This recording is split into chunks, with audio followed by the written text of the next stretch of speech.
Dear student, आज की इस वीडियो में आप अध्ययन करेंगे CBSE board class 11th Hindi के आरोह भाग 1 के काव्यखंड में कवि दुष्यंत कुमार द्वारा रचित कविता गज़ल का। इस गज़ल के माध्यम से कवि दुष्यंत कुमार ने समाज के उन पथभ्रष्ट लोगों की ओर संकेत किया है, समाज के उन राजनेताओं की ओर संकेत किया है जो बड़े बड़े वादे तो करते हैं किंतु उनके वादे अधूरे रह जाते हैं और जनता तक वे सारे वादे पूरे नहीं हो पाते हैं। तो गज़ल पंक्तियों में दुष्यंत कुमार ने यह कटाक्ष किया है। आपकी कविता आपको स्क्रीन बोर्ड पर दिखाई पड़ेगी और मैं उन कविताओं का भावार्थ सहित अध्ययन आपको कराता चलूँगा। तो दोस्तों, अगर आप हमारी वीडियो को पहली बार देख रहे हैं तो लाइक, सब्सक्राइब और बेल आइकन को अवश्य ओके करना ना भूलें, जिससे कि हमारी सभी एजुकेशनल वीडियो आपको आसानी से प्राप्त हो जाए और वीडियो को अंत तक अवश्य देखें। तो आइए प्रारंभ करते हैं गज़ल।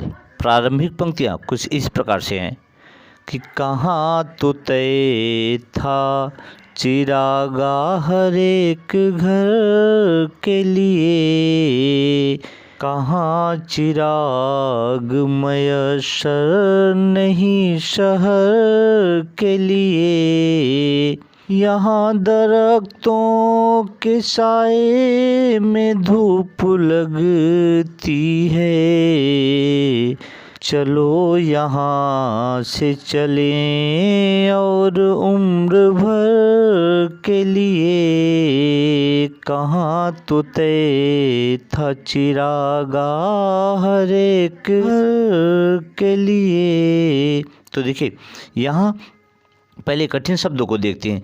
चिरागा का आशय दीपक होता है और दो बार यहाँ चिराग शब्द है। एक बार चिरागा का आशय सुख सुविधाओं से कवि कहता है और चिराग का आशय दीपक भी होता है, और जहाँ चिराग कहेगा वहाँ केवल सुख सुविधा के लिए कहता है। तो मयस्सर का अर्थ होता है उपलब्ध। दरख्त का आशय पेड़ों से होता है और साय का अर्थ होता है उसकी छाँव से। तो इस प्रकार इन पंक्तियों का आशय देखते हैं। कवि दुष्यंत कुमार ने अपनी इस गज़ल के माध्यम से समाज में उन वर्गों पर कटाक्ष किया है जो लोग अपने वादों से जनता को धोखा देते हैं। तो कवि यहाँ गज़ल की पहली पंक्तियों में कहता है कि कहाँ तो तय था चिरागा हर एक घर के लिए, कहाँ प्रत्येक घर के लिए सुख सुविधाओं की बात की जा रही थी और कहाँ चिराग मयस्सर नहीं शहर के लिए, कहाँ पूरे शहर के लिए एक दीपक की भी व्यवस्था उपलब्ध नहीं कराई गई है।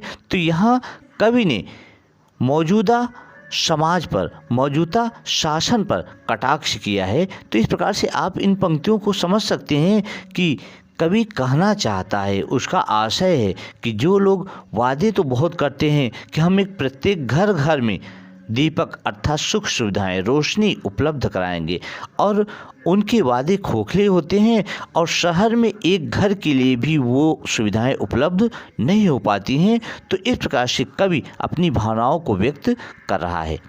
और दूसरी पंक्तियों में कवि कहता है कि यहाँ दरख्तों के साए में धूप लगती है। दरख्त माने पेड़ होता है, साए माने उसकी छाँव में होता है। तो कहने का आशय यह है कवि के कि यहाँ दरख्तों की, यहाँ तो वृक्षों की छाए में रहकर भी धूप लगती है, अर्थात जिन लोगों से उम्मीद है उसे, समाज के लोगों से, उन लोगों के साथ रहने पर भी उसे दुख होता है, पीड़ा होती है, कष्ट होता है, क्योंकि वे उसके लिए कुछ भी सुख सुविधाएं उपलब्ध नहीं करा पाते हैं। शायद इसलिए कवि यहाँ कहता है चलो यहाँ से चलें और उम्र भर के लिए। तो कवि अपनी मन स्थिति का वर्णन करते हुए कह रहा है कि चलो यहाँ से चलें, चलो यहाँ से चलते हैं। जब हमारे लिए कोई सुख सुविधा नहीं है, हमारे हित की कोई बात नहीं सोचता है, तो यहाँ से सदा सदा के लिए, जीवन भर के लिए इस स्थान को छोड़कर कहीं और चलते हैं। कवि इस प्रकार से अपनी भावनाओं से मौजूदा शासन पर कटाक्ष करता है, प्रहार करता है। और आगे की पंक्तियों में कवि दुष्यंत कुमार जी गज़ल के माध्यम से कहते हैं कि न हो कमीज तो पाँव से पेट ढक लेंगे, ये ये लोग कितने मुनासिब हैं इस सफ़र के लिए। और आगे कहते हैं, खुदा नहीं न सही आदमी का ख्वाब सही, कोई हसीन नज़ारा तो है नज़र के लिए, कहाँ तो तय था चिरागा हर एक घर के लिए। तो इस प्रकार से न हो कमीज, तो कमीज का आशय होता है शर्ट से, लेकिन यहाँ कमीज का आशय है सुख सुविधा से।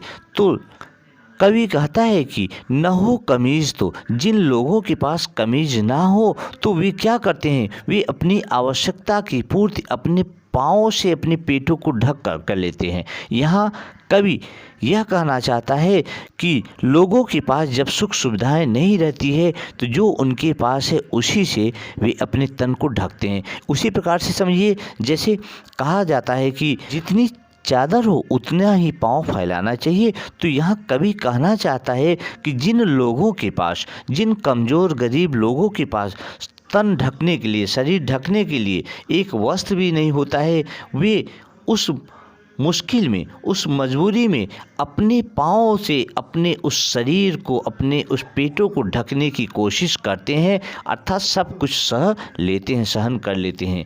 तो कवि उनके लिए कहता है ये लोग कितने मुनासिब हैं। मुनासिब का अर्थ क्या होता है, उचित होता है।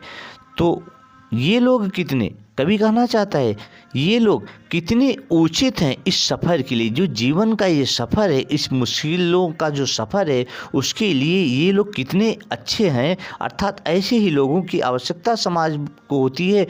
समाज उन्हें जो कुछ भी दे उसे वे लोग स्वीकार कर लेते हैं, उतने में ही जीवन यापन कर लेते हैं। तो कवि इस प्रकार से व्यंग करता है। और आगे की पंक्तियों में कवि कहता है कि खुदा नहीं न सही आदमी का ख्वाब सही। कहता है खुदा अर्थात ईश्वर, भगवान ना सही, भगवान का साक्षात्कार किसी ने तो किया नहीं है, भगवान को किसी ने देखा नहीं है, तो खुदा न सही। जैसे जो लोग कहते हैं कि इसमें ईश्वर का वास है, यहाँ पर ईश्वर का वास नहीं है, तो ऐसे लोगों के लिए कटाक्ष करता हुआ कवि कहता है कि खुदा न सही, ईश्वर ना सही, न सही आदमी का ख्वाब सही। हमारी आंखों में ख्वाब तो है, हमारी आंखों में स्वप्न तो है जिसे हम संजोए हुए हैं। कोई हसीन नज़ारा, हसीन माने सुंदर, नज़ारा माने क्या होता है, नज़ारा माने होता है दृश्य होता है। तो कवि कहता है कि ईश्वर नहीं है तो ना सही, आदमी का ख्वाब सही।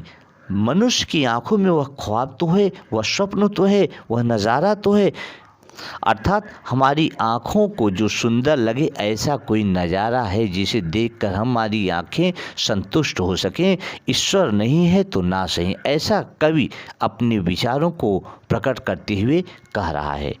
कवि कहता है कि वे मुतमईन है कि पत्थर पिघल नहीं सकता, मैं बेकरार हूँ आवाज़ में असर के लिए। पंक्तियों में कवि कहता है कि तेरा निजाम है सिल दे जुबान शायर की, ये एहतियात ज़रूरी है इस बहर के लिए। तो पंक्तियों का आशय देखते हैं। इन पंक्तियों में कवि कहता है कि मुतमईन, मुतमईन का अर्थ होता है आश्वस्त, अर्थात जिसे चिंता नहीं होती है। कहते हैं कि वे मुतमईन है कि वे आश्वस्त हैं, कि वे चिंता रहित हैं कि पत्थर पिघल नहीं सकता। उन्हें यह भरोसा है कि पत्थर कभी पिघल नहीं सकता है। लेकिन कवि कहता है कि मैं बेकरार हूँ, मैं बेकरार हूँ, अर्थात तड़प रहा हूँ कि किस तरीके से अपनी आवाज़ के असर से लोगों के अंदर जादू पैदा कर दूं। अर्थात कवि का आशय यह है कि वे लोग जो यह समझते हैं कि कुछ भी परिवर्तन नहीं हो सकता है इस संसार में, तो कवि कहता है कि मैं उन लोगों को यह दिखाना चाहता हूँ अपनी आवाज़ की जादू के द्वारा लोगों के अंदर, समाज में, इन दबे हुए मनुष्यों के भीतर वह असर उत्पन्न कर दूं कि वे भी अपने जीने का सहारा मार्ग खोज सकें। इस प्रकार कवि इन पंक्तियों में कहता है। अगली पंक्तियों में कवि कहता है कि तेरा निजाम है, निजाम माने शासन, जो उस समय का शासन चल रहा था उस शासन की कवि तुलना करते हुए कहता है कि तेरा निजाम है सिल दे जुबान शायर की।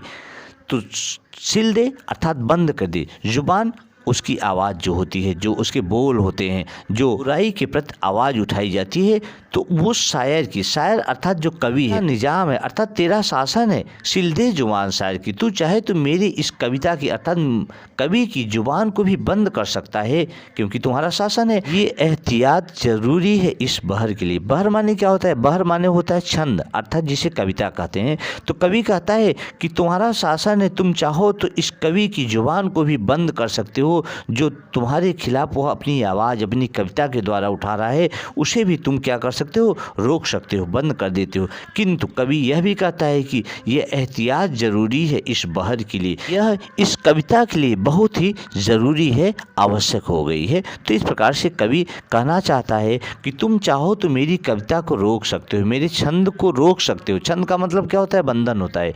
तो कविताओं के बंधन को भी रोक सकते हो। इस समय तुम्हारा शासन है तो तुम कुछ भी कर सकते हो, ऐसा कवि कहना चाहता है।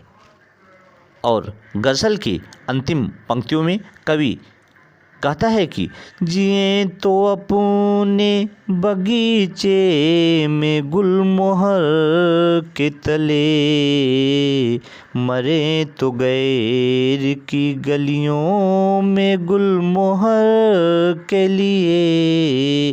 तो इस प्रकार से कवि कहता है कि जिए तो अपने बगीचे में। देखिए गुलमोहर का क्या आशय होता है? गुलमोहर एक पेड़ होता है, यहाँ गुलमोहर का आशय अधिकार से है। कवि कहना चाहता है कि जिए तो अपने बगीचे में गुलमोहर के तले। अगर हम जीवित हैं, अगर हमारा जीवन यापन होता है तो अपने लोगों के बीच अपने अधिकार के साथ वहाँ जीवन जिए।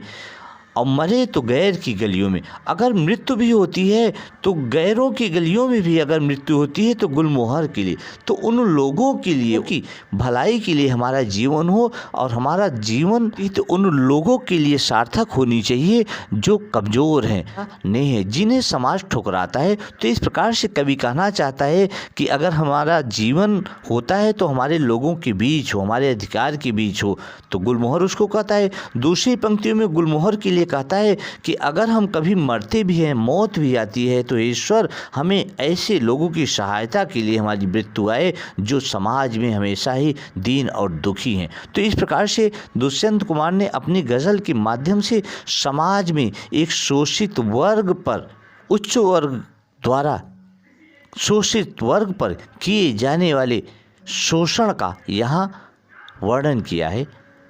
तो दोस्तों उम्मीद है आपको यह वीडियो पसंद आई होगी।